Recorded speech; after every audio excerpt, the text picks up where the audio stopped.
اور ایمان اللہ رب العالمین کے اوپر یقین کے ساتھ رکھنا یہ لا الہ الا اللہ کے شرائط میں سے ہے. اگر کسی کے دل میں شک و شبہ ہو تو اس کا ایمان قابل قبول نہیں ہے. لا الہ الا اللہ کے شرائط میں سے کیا ہے کہ یقین کے ساتھ اللہ رب العالمین پر ایمان لائیں. ایک چیز اور آپ کو بتاؤں، لا الہ الا اللہ کا معنی جانتے ہیں نا؟ اللہ رب العالمین کے سوا کوئی بھی برحق معبود نہیں ہے. کسی بھی معبود کے بارے میں اللہ کے سوا ذرہ برابر بھی اگر کوئی شخص گنجائش نکالنے کی کوشش کرے اس کا کیا حکم ہے بتائیں؟ اللہ رب العالمین کے علاوہ کسی بھی دوسرے معبود کے لیے اگر ذرہ برابر بھی اس دوسرے معبود کی طرف سے کوئی دفاع کرے یہ جائز ہے؟ اس کی تھوڑی سی بھی گنجائش نکلتی ہے کہ اللہ رب العالمین کے علاوہ دوسرے معبودوں کے لیے ہم دفاع کریں؟ ابھی جو 2 دن پہلے مناظرہ ہوا اس کے بارے میں بتائیں. یہ مناظرہ مفتی صاحب کی طرف سے اللہ رب العالمین کو برحق ثابت کرنے کے لیے تھا، یا ایک ایسا شخص جو اللہ کا، جو گاڈ کا، بلکہ ایک مرتبہ غلطی سے انہوں نے کہہ بھی دیا تھا لفظ اللہ تو فوراً سدھارا کہ اللہ نہیں گاڈ. تو اللہ رب العالمین کے ثابت کرنے کے لیے مناظرہ تھا ہی نہیں. مناظرہ کس بات پر تھا؟ ایک طرف ایک شخص کسی بھی الہ کے ہونے کا، گاڈ اور خدا کے ہونے کا انکار کر رہا اور دوسرا شخص اسے ثابت کر رہا. شروع میں ہی بیان کیا گیا، یہ مناظرہ شروع ہونے سے پہلے ہی اعلان کیا گیا کہ یہاں پر کسی مذہب کی طرف سے دفاع نہیں ہوگا. آپ اگر یہ سمجھ رہے ہیں کہ میرے مذہب کی طرف سے دفاع ہو رہا ہے تو غلط، آپ کو مایوسی ہاتھ لگے گی. باضابطہ اعلان کیا گیا. دوسری بات، یہ کسی ایک دھرم کے بارے میں بحث نہیں ہے، یہ بات سب کو اسپشٹ ہونی چاہیے. کسی دھرم کو مہان بتانے یا کسی دھرم کو کمتر بتانے کی یہ بحث نہیں ہے. تو یدی کوئی اس امید سے دیکھ رہا ہے یا یہاں آیا ہے تو میں آپ کو آشوست کرنا چاہتا ہوں کہ آپ کو نا امیدی ہاتھ لگے گی. تو اللہ رب العالمین جو مذہب اسلام کا معبود ہے، مذہب اسلام کے نزدیک، اہل اسلام کے نزدیک جو ہمارا معبود ہے، اس معبود کے دفاع کے لیے مناظرہ تھا ہی نہیں سرے سے. کس معبود کے لیے؟ جسے لوگ معبود سمجھتے ہیں، الہاد کے، جو گاڈ کا انکار کرتے ہیں، اس کے بالمقابل ہمیں گاڈ کو ثابت کرنا ہے. اس لیے مفتی صاحب کے ترکوں سے، ان کی دلیلوں سے جتنے مذہب والے ہیں سب خوش ہیں، تالی پیٹ رہے ہیں، اور وہ واضح طور پر سمجھ رہے ہیں کہ ہماری طرف سے بھی دفاع ہو رہا ہے. بہت سارے لوگوں نے باضابطہ لکھا بھی کہ یہ صرف اسلام کے طرف سے دفاع نہیں تھا اور اللہ رب العالمین کو ثابت کرنے کے لیے مناظرہ نہیں تھا، بلکہ گاڈ کو ثابت کرنے کے لیے مناظرہ تھا. جتنے مذاہب کے اندر گاڈ کا تصور ہے اس کو ثابت کرنے کے لیے. ذرا دل پر ہاتھ رکھ کر کہیں کہ کلمہ لا الہ الا اللہ ہمیں اس کی اجازت دیتا یا نہیں دیتا؟ کلمہ لا الہ الا اللہ کے 2 بنیادی رکن ہیں، ایک ہے نفی، ایک ہے اس بات. پہلے نفی ہے، بعد میں اس بات ہے. نفی کا معنی کیا ہے؟ اس بات کی نفی کرنا کہ اللہ کے سوا کوئی بھی معبود برحق نہیں ہے. کسی بھی معبود کا ذرہ برابر بھی اگر اقرار کیا اس نے تو وہ کلمہ لا الہ الا اللہ کا اقرار کرنے والا نہیں ہے. کسی بھی معبود کا اللہ کے علاوہ اقرار کرنے کی کوئی گنجائش نہیں ہے. یہ پہلا رکن ہے کہ تمام معبودوں کو باطل کہنا پڑے گا آپ کو. اب اگر خاموش رہتے تو نہیں چلے گا، باطل کہنا پڑے گا کہ تمام کے تمام معبود باطل ہیں. اور دوسرا رکن کیا ہے؟ اس بات کہ اللہ رب العالمین برحق معبود ہیں. کفار مکہ اس دوسرے رکن کو قبول کرتے تھے، اللہ رب العالمین کو برحق معبود مانتے تھے، لیکن پہلے رکن کو قبول نہیں کرتے تھے. وہ کہتے تھے کہ اللہ تعالیٰ برحق معبود ہے لیکن ہمارے بھی معبود ہیں، ان کو بھی کچھ اللہ تعالیٰ نے پاور دیا ہوا ہے. تو وہ اپنے معبودوں کو باطل تسلیم کرنے کے لیے راضی نہیں تھے. البتہ اللہ رب العالمین کو بھی برحق معبود مان لیتے تھے.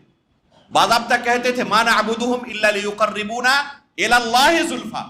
جن معبودوں کی ہم عبادت کرتے ہیں نا، کس لیے؟ تاکہ یہ ہمیں اللہ کے قریب کر دیں. تو قربت اصل اللہ کی مقصود تھی ان کی، ان کو بس ان کا سفارشی مانتے تھے. اس کے باوجود وہ مشرک رہے نہیں رہے. کیونکہ ان معبودوں کو باطل نہیں مانتے تھے. تو یہ لا الہ الا اللہ کا بنیادی رکن ہے، نفی اور اس بات. اب ذرا بتائیں کہ یہ جو ابھی مناظرہ ہوا، اس مناظرے میں نفی کا کہیں پر کوئی تذکرہ تھا؟ اللہ رب العالمین کو ثابت کرنے کے لیے برحق معبود کوشش ہوئی، یا جو بھی جس مذہب کے اندر الہ کا تصور ہے، معبود کا تصور ہے، اس کو ثابت کرنے کی کوشش کی گئی. کیا کلمہ لا الہ اس کی گنجائش دیتا ہے، اجازت دیتا کہ کسی بھی اللہ کے علاوہ دوسرے معبود کی طرف سے کوئی دفاع کیا جائے؟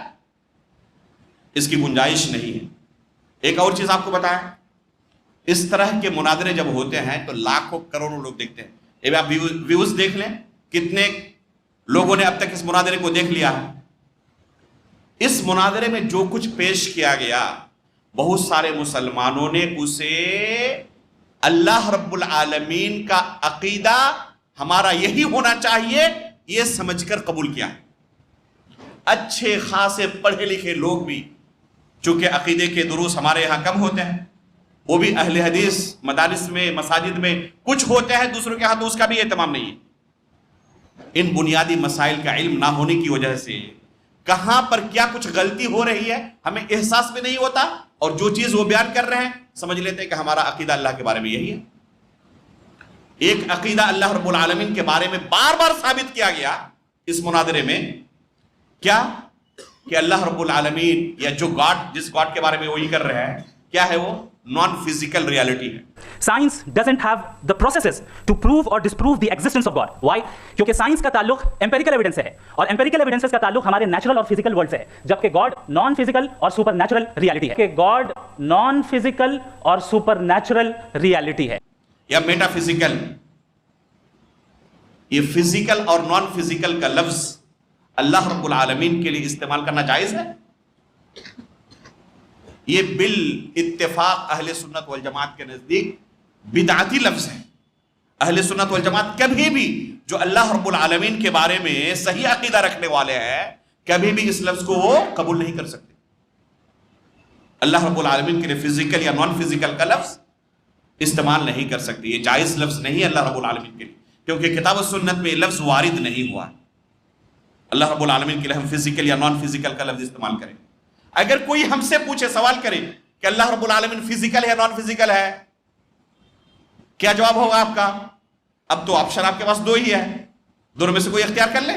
نہیں میرے بھائیوں، آپ پوچھے سامنے والے سے کہ آپ کا مقصد کیا ہے فزیکل اور نان فزیکل لفظ سے. اگر وہ کہے کہ فزیکل کا مطلب یہ ہے کہ اللہ رب العالمین کی شکل ہے، اللہ رب العالمین کا چہرہ ہے، اللہ تعالیٰ کی دو آنکھیں ہیں، دو ہاتھ ہے، اللہ کا قدم ہے، تو ہم کہیں گے کہ اللہ رب العالمین کی یہ صفات تو ہم مانتے ہیں، کتاب و سنت کے اندر اللہ رب العالمین کی ان صفات کا تذکرہ موجود ہے، اس لیے آپ کی مراد اور آپ کا مقصود صحیح ہے. بس اس صحیح مراد اور مقصود کے لیے درست لفظ کا بھی انتخاب کریں. درست لفظ کیا ہے؟ جو قرآن اور حدیث کے اندر وارد ہوا. جب آپ کی مراد صحیح ہے تو ایسے لفظ کا استعمال کیوں کرتے ہیں جس لفظ سے شبہ پیدا ہوتا ہے غلط عقیدے اور منہج کا؟ اس لیے اس لفظ کو چھوڑ دیں اور جو درست الفاظ ہیں کتاب و سنت کے اندر ان الفاظ کا استعمال کریں. اگر وہ یہ تفسیر کرے فزیکل کی، اور اگر کہے کہ فزیکل سے مراد ہماری کیا ہے کہ اللہ رب العالمین گوشت پوشت اور ہڈی اور خون ان چیزوں سے مرکب ہے، اللہ رب العالمین کا چہرہ، اللہ رب العالمین کے ہاتھ، ان چیزوں سے گوشت اور ہڈی ہمارے ذہن میں جو تصور ہے اس طریقے سے اللہ رب العالمین ہے، تو ہم کہیں گے کہ لیس کمثلہ شیء وہو السمیع البصیر. آپ کسی بھی چیز سے اس کی تشبیہ نہیں دے سکتے. اللہ رب العالمین آپ کے اس فزیکل والے مقصود سے اور اس مراد سے بری ہے. تو یہ معنی اگر آپ کے ذہن میں ہے فزیکل کا تو یہ باطل معنی ہے. تو فزیکل اور نان فزیکل دونوں صورت میں ایک معنی برحق، ایک معنی باطل. اور وہ لوگ جو اہل کلام سے متاثر ہیں، علم کلام کو پڑھتے ہیں، علم کلام کو یہ سب کچھ سمجھتے ہیں، یا ان کے عقیدے و منہج پر ہیں. آپ کو پتا ہونا چاہیے کہ ہمارے ملک کے اندر جو دیوبندی حضرات ہیں وہ کس عقیدے و منہج پر ہیں؟ خود انہوں نے باضابطہ صراحت کے ساتھ اعلان کیا ہوا ہے کہ ہم عقیدے کے باب میں، اصول کے باب میں امام ابو حنیفہ کے مقلد نہیں ہیں. کن کے مقلد ہیں؟ امام ابو الحسن اشعری کے اور ابو منصور ماتریدی کے. انہوں نے خود اعلان کیا ہوا ہے, یہ ہم ان پر تہمت نہیں لگاتے, وہ خود اعلان کرتے ہیں کہ ہمارا عقیدہ کن کا ہے؟ ابو الحسن اشعری کا اور ابو منصور الماتریدی کا. عقیدے کے باب میں ہم ان کے مقلد ہیں. تو اشاعرہ کا عقیدہ کیا اللہ رب العالمین کے بارے میں؟ اللہ رب العالمین کی صفات کا اقرار کرتے ہیں, اللہ رب العالمین کی صفات کا انکار کرتے ہیں سوائے 7 صفات کے. ان تمام صفات کو انکار کرنے والے ہیں. تو ظاہر سی بات ہے کہ ندوی صاحب کس مکتب فکر کے ہیں اب جانتے ہیں اچھی طرح سے, اور ان کے یہاں عقیدہ اللہ رب العالمین کے بارے میں, اللہ کی صفات کے بارے میں کیا آپ اچھی طرح جانتے ہیں. تو اگر ایسا بندہ اللہ رب العالمین کے بارے میں بار بار یہ لفظ کہے کہ اللہ رب العالمین کیا ہے, جو ہمارا گاڈ ہے یا معبود ہے یا خدا ہے, جو بھی کہے وہ کہے کہ نان فزیکل ہے, نان فزیکل ہے, نان فزیکل ہے, تو آپ لوگوں کے ذہن میں کون سا زہر ڈال رہے ہیں اللہ رب العالمین کے بارے میں؟ لوگوں کے عقیدے کو بگاڑنا نہیں ہوا؟ جتنے لوگوں کے ذہن میں یہ گیا ہے کہ ہمارا رب کیسا ہے, نان فزیکل ہے, اس خرابی کو عقیدے کی آپ ان کے ذہن سے کیسے صاف کریں گے بتائیں؟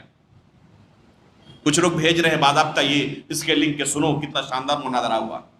جس کو آپ نے بھیجا اور اس کا عقیدہ بگڑ گیا اللہ رب العالمین کے بارے میں, وہ آپ کے گریبان نہیں پکڑے گا قیامت کے دن کہ اسی کی وجہ سے میرا عقیدہ بگڑا تھا اللہ رب العالمین کے بارے میں؟